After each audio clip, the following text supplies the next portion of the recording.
Lunenburg. Welcome to Lunenburg Spring Health Update, information for the general public. This is brought to you by the Lunenburg Board of Health, prepared by Neshoba Associated Boards of Health. My name is Jenna Montgomery. I am the Public Health Educator and Communications Specialist for Neshoba Boards of Health. So we've got some information to throw at you for springtime. It's early March. Past couple of days were really warm, and today is bitterly cold, but it was enough of a taste of the warm weather to remind us that spring is right around the corner. So without further ado, let's get started. So just a quick overview today, some of the things we're going to be covering. We're going to really quickly cover seasonal and respiratory illnesses like flu, COVID, RSV, the common cold, as well as norovirus, also known as the stomach bug. And we're also going to talk about tools in our toolbox to combat illness. We're going to keep it really brief because not only is everybody overly saturated with information about communicable disease, also we're in March, which means we're getting to the end of what's considered respiratory and seasonal illness season. So that's why we're going to kind of blast through that piece. We're going to talk about ticks because it's always a good time to talk about ticks. They are out anytime the temperature is above freezing, which is more often these days with climate change. We're also going to talk about some emergency preparedness basics, some things to consider, and a couple of little Lunenburg-specific pieces of information as well. And lastly, we're going to cover making the decision between going to an ER versus an urgent care versus a primary care setting for a series of common medical conditions that people experience. So let's get started. So respiratory and seasonal illness. I am thrilled to report that we are approaching the end of the season. We're in the home stretch here. We're going to do a really quick overview. So first things first, influenza. Flu, right? Disease of the respiratory system caused by a virus, and the seasonal flu we usually see every winter season, beginning in fall and lasting through March. So what's new with flu this year? Flu case numbers have dropped earlier in the season than we typically see, which is nice, and we're at the tail end of the flu season now. Flu is always around. We do just tend to see more of it in the fall and winter, along with other seasonal respiratory viruses. It used to be pandemic level, and now it's endemic. Most people who get sick with flu will have mild illness, but it can cause problems with people who have chronic health problems like heart disease, asthma, and diabetes. Every year, flu puts hundreds of thousands of people in the hospital. So remember, we can get it at any time, but we do see more of it in the fall and the winter. So next, COVID-19, an illness caused by the SARS-CoV-2 virus. It's highly transmissible. So what's new with COVID-19? We're actually seeing less cases right now than we were seeing at the same time last year. The current dominant strain in the US is JN1. And everyone 6 months and older should get an updated 2023 to 2024 COVID-19 vaccine. RSV, respiratory syncytial virus, is a common respiratory virus that usually causes mild cold-like symptoms, and it's most common in children and infants. We have seen over several years a trend of increased occurrence in the winter since before the COVID-19 pandemic, suggesting a seasonal occurrence with RSV as well. It can cause serious illness in infants, young children, and older adults, so that's something to look out for. So the common cold, rhinovirus, enterovirus are both common culprits. They cause mild illness, and there's really nothing new to report about the common cold. We're pretty status quo right now. Symptoms usually last about 7 to 10 days with those. Last but certainly not least, we're going to talk about norovirus, also known as the stomach bug. You might have seen it going around in the news recently. We are seeing it spread, which is nothing new. It happens periodically because it's so contagious. It can cause vomiting and diarrhea, and washing your hands can help prevent it. As a matter of fact, according to the CDC, most cases of norovirus happen because people did not wash their hands after going to the bathroom. So remember to wash your hands, and also note that hand sanitizer, while a great option for a lot of the different communicable diseases we have, is not effective against norovirus. The only thing that's really effective is good hand washing. So let's talk about some of the tools in our toolbox for keeping illness at bay. First and foremost, hand hygiene. We were just talking about this. So wash for at least 20 seconds with soap and hot water frequently. And cover your coughs and sneezes with an elbow, not your hands. This helps us prevent the spread of germs. Hand sanitizer can work in a pinch, but remember, once again, not effective against norovirus. Of course, vaccines are tools in our toolbox as well. Staying away from others when you're feeling ill. Knowing your personal risk profile and the levels of illness in the state and acting accordingly. So masks, treatments, etc., depending on your personal risk profile and the circumstances at the time. Use COVID tests when you're feeling ill, and practice self-care when you are sick. It's also important to consider antibody treatments if appropriate. This would be something based on your personal risk profile and something you would talk about with your doctor. And this does not apply to all illnesses. Lastly, we have the Respiratory Illness Reporting Dashboard from the state of Massachusetts. Here's the link for that. This will help you stay informed about the levels of respiratory illness in the state, including COVID-19, flu, and RSV. So that can be a really handy tool in our toolbox as well. Lastly, self-care for seasonal illness. These are all kind of basics. Most people know this stuff, but stay hydrated, eat nutritious food, and get plenty of rest. If something doesn't feel right, talk to your doctor. And you can consider over-the-counter medications for symptom relief, with the guidance of your doctor. Moving on to discuss ticks. We're going to do a little tick talk. Ticks can be out anytime the temperature is above freezing. So that includes like yesterday when it was in the mid-50s, even though it's early March, late February. So even in our cold months, it's good to be prepared for ticks. So what are ticks? They are tiny bugs that feed on the blood of animals. They live in shady, damp places like brush, dead leaves, woods, and tall grass. Both adult and nymph ticks can bite and spread disease. We have a couple of common types of ticks in the north central region of Massachusetts, including the dog tick and the deer tick, which is also sometimes known as the black-legged tick. Deer ticks are very small. Nymphs are the size of a poppy seed. So to help prevent ticks, you want to stay on the main pathways in the center of a trail when hiking, wear long sleeves, light colors, and pants tucked into your socks. Make sure you use insect repellents and check yourself, your kids, and your pets for ticks daily. So you found a tick, don't panic. Use fine-tipped tweezers to grip the tick as close to the skin as possible and pull it straight out. You're going to want to monitor that area where the tick bite was for changes and contact your healthcare provider if you have any concerns. And this would, of course, be after cleaning the site of the bite well with soap and water. So the role of your local Board of Health in tick-borne disease. Positive lab results for tick-borne illness are reportable to the Massachusetts Department of Public Health per state law. The Mass Department of Public Health then tasks your local Board of Health with case investigation and follow-up. In the Neshoba district, that task falls on our public health nurses. So if you test positive for a tick-borne illness, one of Neshoba's public health nurses may reach out to you to see how you're doing, ensure you're getting appropriate treatment, and to help track the spread of communicable disease. We also educate the public about preventing tick-borne illness to help keep our communities as healthy as possible. Emergency preparedness.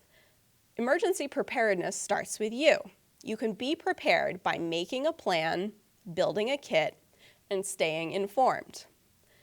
Kind of starting from the end here, one of the ways you can stay informed is by subscribing to get alerts on the Lunenburg Town website.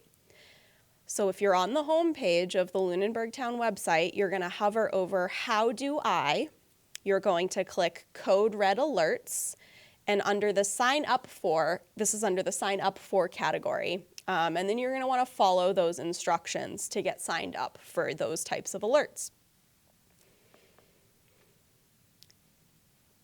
This website, mass.gov/be-prepared-for-emergencies, is another great resource for further reading.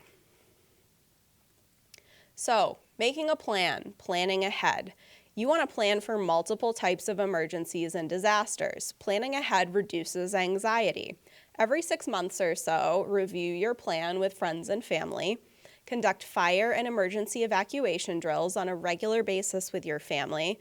And at least once a year, change batteries in all essential devices at the same time, like smoke, carbon monoxide detectors. Consider the needs of your family members, including those with disabilities and your pets.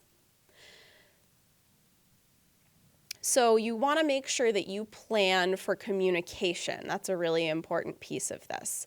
So using calls, texts, emails, and communication apps or social media apps to keep in touch with family members, keeping phones and other devices charged, and picking a person who lives close and one who lives further away for everyone to contact.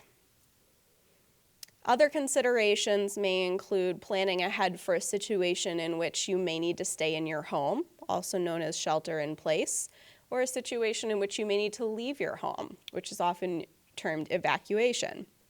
For your family, again, communication, really key, medicine or medical equipment, mobility to move around, care or supervision, pets, and of course, transportation. So being prepared. It's really important for every home to have a basic emergency supply kit. You can add to it as needed. You want to adapt the kit for your unique needs and make sure that your supplies will help you stay in your home for a few days without power, leave your home in a hurry, or separate from others and avoid spreading germs.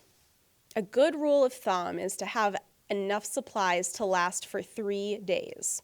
Review your kit at least every 6 months, check expiration dates, and move stored supplies into everyday use before they expire. Know how to turn off utilities to your home, such as water, gas, and electricity, but only do this if you suspect the lines are damaged or there is a leak, or local officials have instructed you to do so. Another consideration for emergency preparedness is the File of Life. File of Life Foundation is a nonprofit organization that promotes emergency preparedness through the Life-Saving File of Life program. The File of Life is a quick read document that comes with a little magnetic strip across the back so that you can stick it to your fridge. This is a place where you can, it's got a little pocket in the front here, and you can use this piece of paper in here that's really well organized to share your medical conditions, medical data, emergency contacts, all types of information. And this way, if there's an emergency that happens at home and emergency responders need to come to your house and you're not able to give them this information, it's readily available. Emergency responders know to look for this information. So some of this info may change frequently, like medications, for example, so it can help to add a separate index card or piece of paper. It's also helpful to write on it in pencil so you can easily erase it and change the information. There's also a credit card-sized wallet File of Life option that can be purchased, or you can see if your emergency providers have any on hand. These ones might be a good idea if you have a medical condition like diabetes or an implanted defibrillator, for example. The Lunenburg Adult Activity Center actually has these Files of Life on hand if you need one. You can go there and they will give one to you. There's also an option in most smartphones to put in your medical information in case of emergency. First responders can access this information.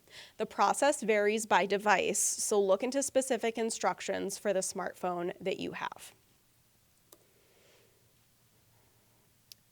So this is information from the Emergency Preparedness Office in Massachusetts. Mass Department of Public Health, Office of Preparedness and Emergency Management. Are you prepared in case of an emergency? You can take action by developing a preparedness plan for weather emergencies, power outages, and other events. Encourage your friends, neighbors, and family to have an emergency plan that fits their needs. A prepared community is a resilient community. Moving on to our next section, ER versus urgent care versus primary care. How do you choose? This is a great question that we get all the time in public health. You will note as we go through this that there are some similarities and overlap between medical conditions that could be addressed at an urgent care and primary care doctor. You want to use your discretion when it comes to these things.